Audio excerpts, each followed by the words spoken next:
Welcome in, everyone, again to the Return to Heart podcast. We're so glad to have you. And today I have my friend Stacey Oliver here, all the way from Birmingham. Yep. 3 hours down the road. 3 hours. And she and her husband, Greg, dear friends of mine, they run a ministry called Awaken Recovery. And we'll talk more about that at the end of our time. But their work is around helping families, couples, individuals who struggle with sex addiction and unwanted sexual behavior. And so it is a joy to have you here today, Stacey and Greg, sitting back in the wings back there. So we're just going to have a conversation about a topic that is kind of, as we said when we were all, the three of us were together, it's sad to have it, and I'm so glad we're able to have conversations like this now in the church and outside the church or as believers. So tell a little bit about whatever you want to tell about your role, particularly at Awaken, but just as Stacey, as a helper. Okay. So this is not something I would have, I had set out to do, be a women's director at a sex addiction and recovery ministry. Wasn't on your list growing up? I really hope I can do that. No. But yeah, I basically, women reach out, usually go through our website, fill out a form and want support. And I'll respond to those, send an email, tell them about our meetings. And if they come, we have an in-person meeting in Birmingham. And so if they come to that meeting, I'll meet them. Sometimes I'll offer a conversation, or if they want to talk, and we'll do that. If they're local, we'll meet up and talk. It's real personal. My part is just meeting them where they are, and usually leading with what I've walked through, to give them, a picture of, what's gone on and what I've come from. And I think it helps them understand. I say a lot of things that were my experience, and then they are sitting there.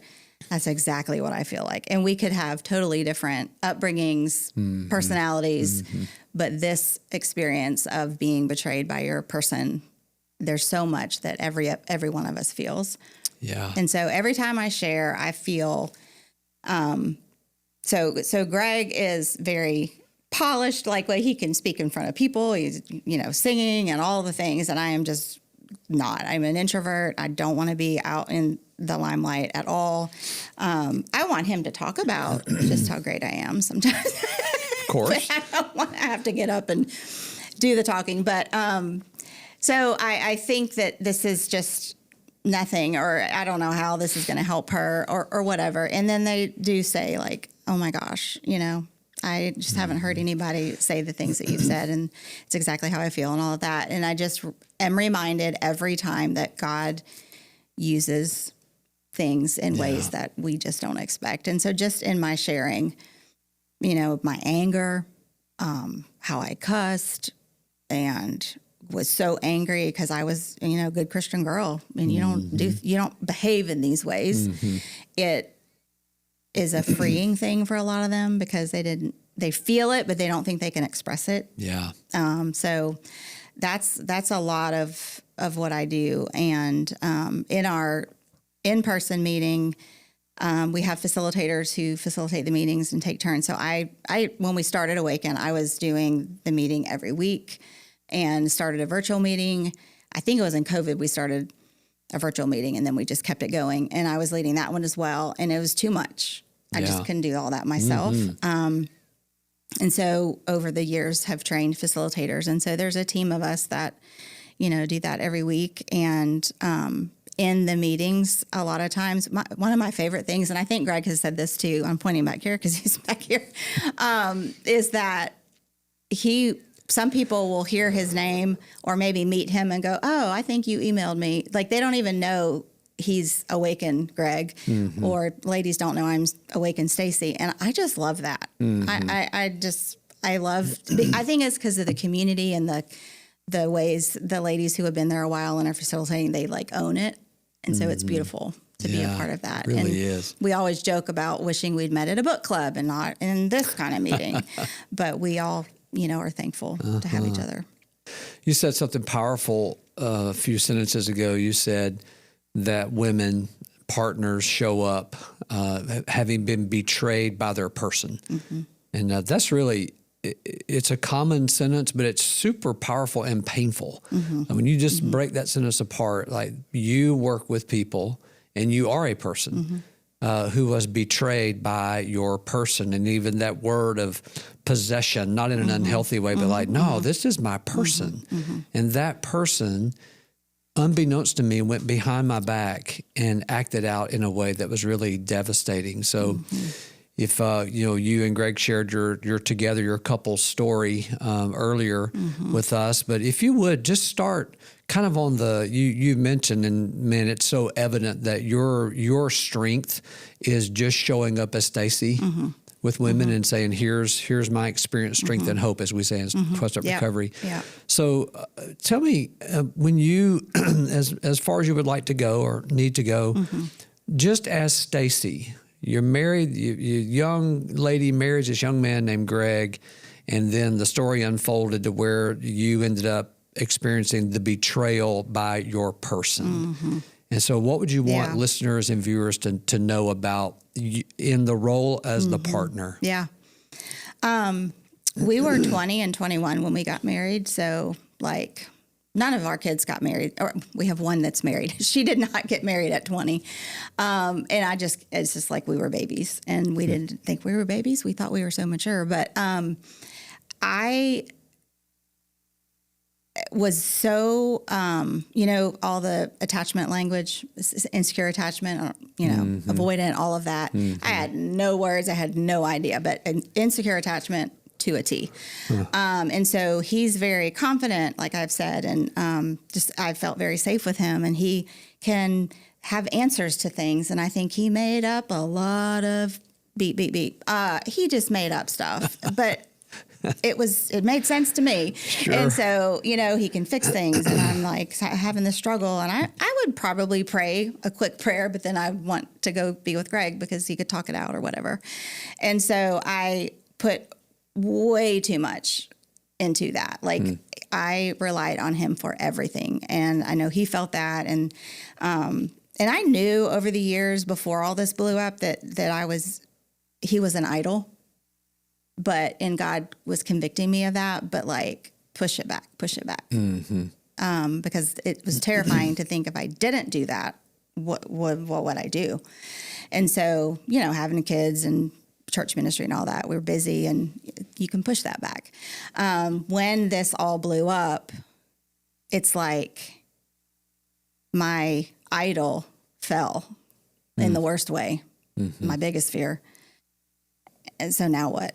And so initially, what the good Stacey did was try to prove to the world that I still love him, that we still are that good couple. We had the good couple reputation. And one of the things I told him right away when he was telling me the initial part that he'd been involved in all these years was, you've ruined our reputation.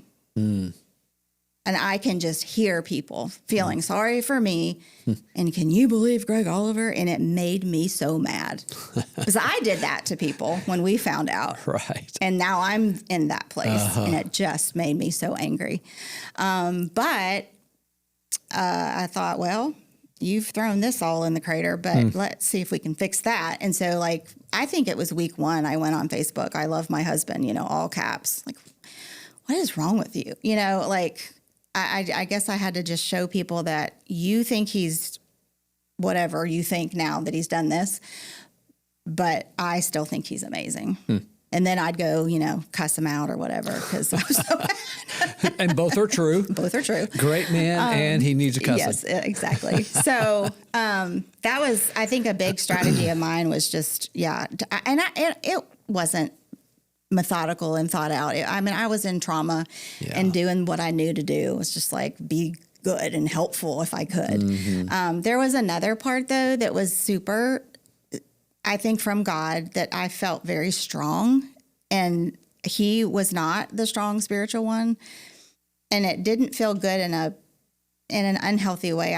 I feel like I don't know, that God was just giving me moments of strength to be encouraging to him or whatever. And then, like I said, I would vacillate, and it would go to calling him many swear words. But what was the original question after all of that? Am I answering the question? Well, you did answer it, and I want to go back to something. You even made a hand motion. You said, I just put that away. I just put that away. And I was just thinking when you said that, how many partners, most of them have been women, but some men. Yeah. And we had mentioned earlier that gap, sadly, is closing. I know we've mentioned before that more and more women are showing up, having been on the betrayer side. Yeah. But when you made that motion, I've seen it for years and years, and that's a motion of denial. We say you put it away, and the 4 rules of denial, as we say, are don't see, don't say, don't feel, don't need. Yeah. I'm just thinking about this young 20-year-old girl, Yep. Bible college, missionary kid, good girl, as you've said, showing up with this guy. He's handsome and he's charismatic and he's fun and he's got the semi-mullet still in Bible college. He's just the guy. And he sings so pretty. He sings a Sang at our wedding. worship leader to be, sang at your, like, this is great. Yeah. This is things in magazines back when they were magazines, you turn real pages, magazines. But I'm just thinking about this 20-year-old young lady, and she's just, she's not seeing what she's really seeing inside. She's dare not saying this idolatry, as you called it. Yeah. And she's not going to have feelings about it. And she's for sure not going to have needs and reach out to him and to other people to go, I want to look a little closer at what's going on here. So I'm just struck by how you are kind of intuitively talking about the place of denial in the early days, not seeing what you're seeing. Absolutely. And I didn't know anything that he was struggling with, but I mean, there were times that something would just feel, I don't even know if it had I don't think it had anything to do with anything sexual, but like just something felt off. Or like I said, when we were talking all together, like, is this all that marriage is well into our marriage? Like, it just felt kind of flat. And I knew when we argued, it was not good. Like, for him being a worship pastor, I'm thinking, that's not what a worship pastor is supposed to look like when they're mad or whatever. And then I'm screaming. I'm a screamer. And I only had, until recovery, I only had like 2 swear words because, I wouldn't cuss before. But I would call him a name because I felt like in a corner and I didn't have words. He's very much a wordsmith. And if I didn't say the exact word, he'd be like, I didn't say that. It could be a very similar word, but I didn't use the exact word, and he would correct it. And that would just send me off the edge. Like, I was crazy. And I felt that. I felt crazy. I felt, now looking back, now learning the child consciousness and all that, I felt like a child. And so I knew there were things that were not right, but had just no idea who I would even talk to about it. Because he's the worship pastor, and I can't. And nobody talks about problems, like these kind of problems. You just share about hard times with your kids, or just rated G things. And so I never did anything about it. Just pushed it back, like you said. And I think that I just lost my train of thought. I don't know. Let's just go somewhere else. We're just talking the mental calisthenics around how I love him, and I think he's the one. And so I'm going to make sure we don't even know we're doing it. That the filter I look through is saturated with, I'm not going to see what I see. I'm not going to say what I see. I'm not going to have feelings about it. I'm not going to reach out with needs.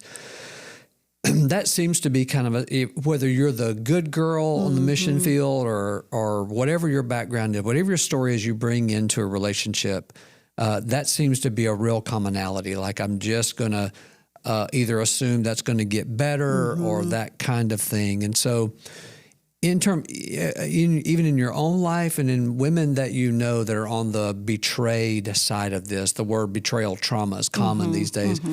What do you see, and what would you say to those women and men who are on the betrayed side of things? Like, what are some, I guess, sterile as it sounds, what are some best practices to be able to deal with getting that news or finding that out?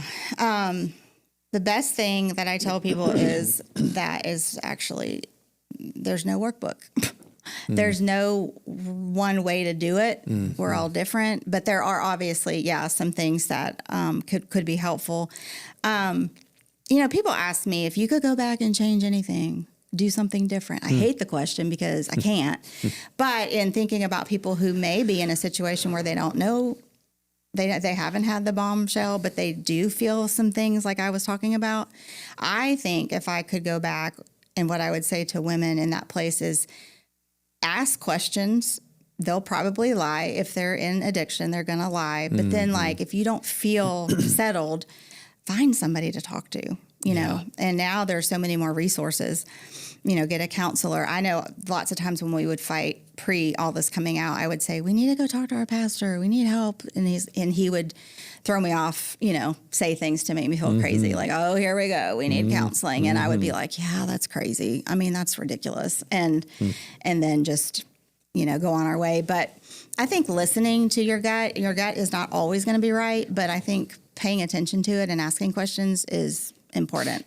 I may have feelings of fear today that something's going on with Greg, and I can talk to him about it. And then it doesn't mean that something was going on with Greg, but for some reason, something was off in my system. And so I listen to it, I ask my questions, and then I move on. So I think, listening to and getting help, talking to somebody.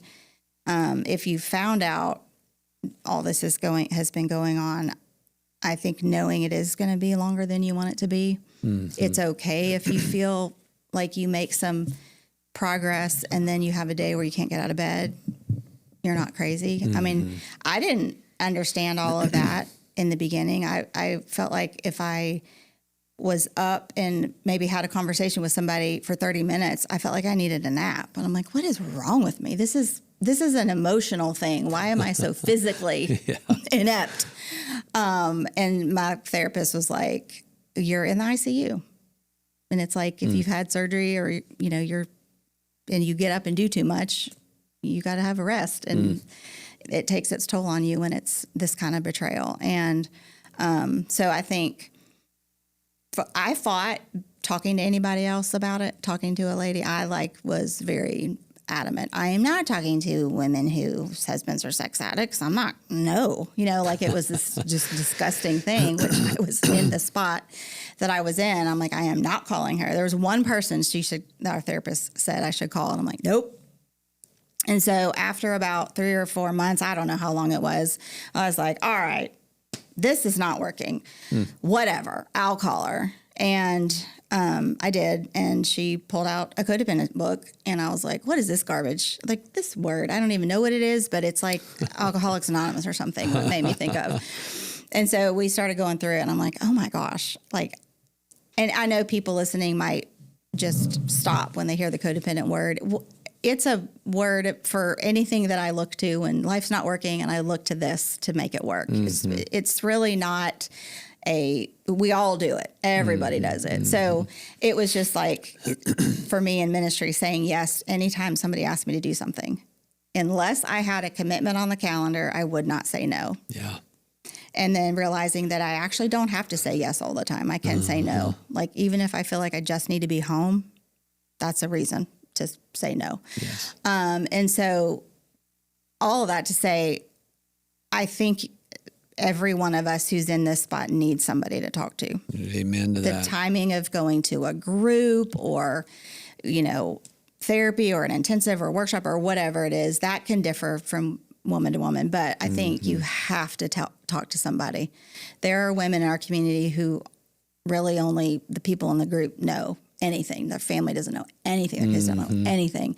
And I know there's wisdom in telling and who to tell and what you tell. We told our kids initially because Greg lost his job and we had to say something because we wouldn't be at the church. But it was age appropriate. And over the years, they're all grown now. We've, told them more, gave them permission to ask questions or whatever. But I don't believe we can do this without help, without support. For sure. So let's start toward the ending with kind of going to the beginning a little bit. This is an amoral statement. Our stories influence how we live. Good, bad, and different, Yeah. So a lot of people hear, hey, what's your story? How did your story influence where you ended up? And they equate that with, who am I blaming for it? So obviously Sure. you've done a ton of this work, as have I. So we're not asking this question about, hey, Stacey, whose fault is it you ended up with a guy like Greg? And at the same time, like, where we come from really does influence the filter we look through. So if you would just kind of start looking to end by going to the beginning, how, as you look back, how did your story influence or inform the filter you looked through that you ended up where you ended up with him? Yeah. I think, honestly, the insecure attachment from a very young age started a pattern of me looking to, there weren't that many people as I grew up, but there was always somebody, like a sister figure, a few years ahead of me, more confident, kind of things I wish I could be like, that I would just get close to and kind of be in their shadow. And that was enough for me. Like, it just, as long as I'm attached to somebody who can do all the things that I feel like I can't do, that's okay. And that is a pattern that I think played out until I met Greg, and then he fit the bill. Yes. He fit that, perfectly. And I really liked him. I really loved him. I really wanted to be in relationship with him. But I think even just getting to know him, it just felt like, ooh, this is my person now. This works. You are really touching on something so important. They're called attractor neurons. And you beautifully said that, like, I was kind of always not good, not bad. The fact is that little Stacey was always kind of in someone's wake. Yep. And those attractor neurons formed, and Stacey found someone's wake to be in and had no idea she was doing it. Exactly. It's a great example of how that works. So you found someone whose wake you would fit in, and it felt like, this is Tuesday. This is what I do on Tuesday. So that's a super insightful to know that. Like, this girl grew up, great family, missionary, mission field, et cetera, Bible college girl. And in my story, the filter I looked through, I didn't even know I was looking for someone that left a big wake. And this extroverted performer, worship guy, charismatic, nice looking guy, like, there's a great wake. Yep. And fell right into it. Yeah. And so that hooks in so, I say beautifully, hooks in so hand in glove with putting all of that away. Yeah. That denial piece around all that. Exactly. So. Well, and it's not some women, when I talk about that, they don't like it because it sounds like they are at fault for being drawn to this person who turns out to be a sex addict. Yeah. And it's not that at all. Yeah. It's just, it was so helpful for me to understand. And I didn't realize I had trauma. I went to the mission field at 9. How do I think that a 9-year-old going to a third world country wouldn't have some trauma? I didn't. It was just hard. Yeah. It was just not trauma. It was just hard. Right. And being a missionary, it's just part of being a missionary. It's what you do. You're serving the Lord. And this is, your parents are serving the Lord, And so, but to understand, like, all of these things did shape who I was and the strategies that I put into place to make me feel safe. And so it was, like you said, it wasn't about blaming or I'm at fault. It's like, I don't want to keep doing that. I still struggle with that. When he packs a suitcase to leave town, I just feel ill in my body. I don't like him being out of town. But I'm okay when he's out of town, now. And super important distinction. So those are the kinds of things that, like, for me, after we got through, I wasn't going to really think a whole lot about things like that I could work on in the early stages. But once we got through some of that, it was like, I don't like how I feel when I am like this. So I had, lots of work to do. And then we did an intensive a couple years ago that and we were in a good place. We just had, just still some more work that I think we needed to tap into. And it was, honestly, we both said life-changing. Even, I think we were 15 years into recovery when we did it. And just even more understanding of me and how I show up, and he, and you know, his upbringing, how he shows up, Yes. and more understanding each other more. Yes. So yeah, it's not a negative as in like I'm broken because I picked a broken sex addict, but yeah, I'm broke. Yes, I have experiences that Yes. informed why, or, you know, influence why I chose what I chose. But for me, I'm, you know, not everybody that goes through this ends up in a healthier relationship than they had before. I'm very grateful for that. But I do believe that each person, even if Greg and I hadn't walked through this together and, you know, had a restored marriage, that I hope that I would have still done the work to be a more confident person. Yes. So, and a couple of friends who were at our church before, where he got fired, who knew me pretty well and then kind of followed me a little bit, stayed in touch through the years of me being in recovery, have commented specifically on how I was always like attached to his hip. And they see me very different now. Oh, boy. And that is an observation of them seeing me really just in talking to me. They didn't see us really in action. So that was I was like, thank you for saying that, because that feels really good to be at that place. Great evidence of how God has set up. There's a Greg, there's a Stacey, there's a marriage. Yeah. And that's so important. Stacey, that's super helpful. Hope it's been helpful for a listener who's been on the betrayed end of those things, and you just distilled it down so beautifully. Like, my story is my story, and it really informed how I viewed the world. Yeah. And then a person came that fit that attraction model, and off we went. And then I hope people heard you say, like, man, it is the ship lists and dips and pitches, and then the pitches and dips get less and less, and it's a whole process. And how impressive that 15 years in recovery is like, hey, there's more we can have. So thank you for all of that. AwakenRecovery.com.